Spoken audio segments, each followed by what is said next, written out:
થાય છે, અલગ અલગ 5 જેટલી સિસ્ટમથી વોટ ચોરી થઈ રહી છે અને જે CR પાટીલ હોય કે દક્ષિણ ગુજરાતના કોઈ પણ જે ધારાસભ્ય હોય કે જે ખૂબ જ મોટી લીડથી જીત્યા હોય ત્યાં વોટ ચોરી થઈ રહી છે. કોઈ પણ જાતના પુરાવા વગર આક્ષેપ કરવા માટે રાહુલ ગાંધી જેમ ટેવાયેલા છે એ જ પ્રમાણે અમિત ચાવડા પણ કોઈ પણ જાતના પુરાવા વગર આક્ષેપ કરી રહ્યા છે, ચૂંટણી પંચ પર આક્ષેપ કરી રહ્યા છે.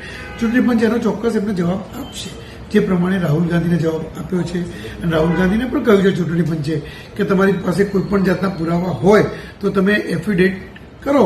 હજી સુધી રાહુલ ગાંધી એફિડેટ કરી શક્યા નથી. એનો મતલબ શું થયો કે માત્ર ને માત્ર પ્રજાની વચ્ચે વાત ફેલાવવાની, હવા ફેલાવવાની.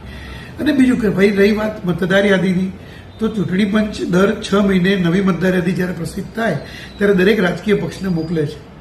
તો મને એવું લાગે છે કે અમિત ચાવડા તો બીજી વખત કદાચ કોંગ્રેસના પ્રમુખ બન્યા, આ પહેલા પણ પ્રમુખ હતા ત્યારે પણ મતદાર યાદીઓ આવતી જ હતી. તો આજે એમને વિચાર આવ્યો કે આ મતદાર યાદીઓ ચેક કરવી જોઈએ. અને બીજું, વ્યક્તિ મતદાન કરે ન કરે, કેટલા વ્યક્તિ એક વ્યક્તિ કેટલા મત આપે છે, આ બધું જ ચૂંટણી પંચ ચકાસતું હોય છે. અને ચૂંટણી પંચમાં જે મતદાન થયેલું એના આંકડા મુજબ એ લોકો ચકાસી શકે છે. ચૂંટણી પંચ એક સ્વાયત્ત સંસ્થા છે, સ્વાયત્ત સંસ્થા એમને ચોક્કસ જવાબ આપશે અને એ આ બધા જ સવાલો ચૂંટણી પંચને પૂછી અને જો એમની પાસે મુદ્દા હોય અને જો એમની પાસે પુરાવા હોય તો જે ચૂંટણી પંચનો નિયમ છે એ મુજબ અમિત ચાવડા પણ એફિડેટ કરે. હું ક્યાં ના પાડું છું? અમિત ચાવડા એફિડેટ કરીને રજૂઆત કરે. માત્ર પત્રકારોને ભેગા કરી અને પ્રસિદ્ધિ સસ્તી લેવી આ યોગ્ય નથી.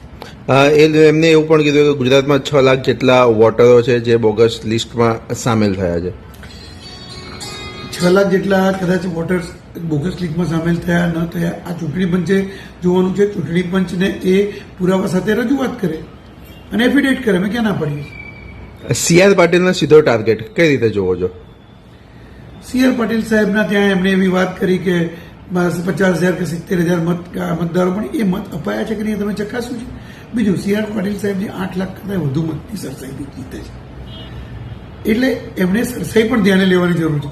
ત્યાં કોંગ્રેસનો ઉમેદવાર કેટલા મત લાવે છે ને એ પણ ધ્યાને લેવાની જરૂર છે.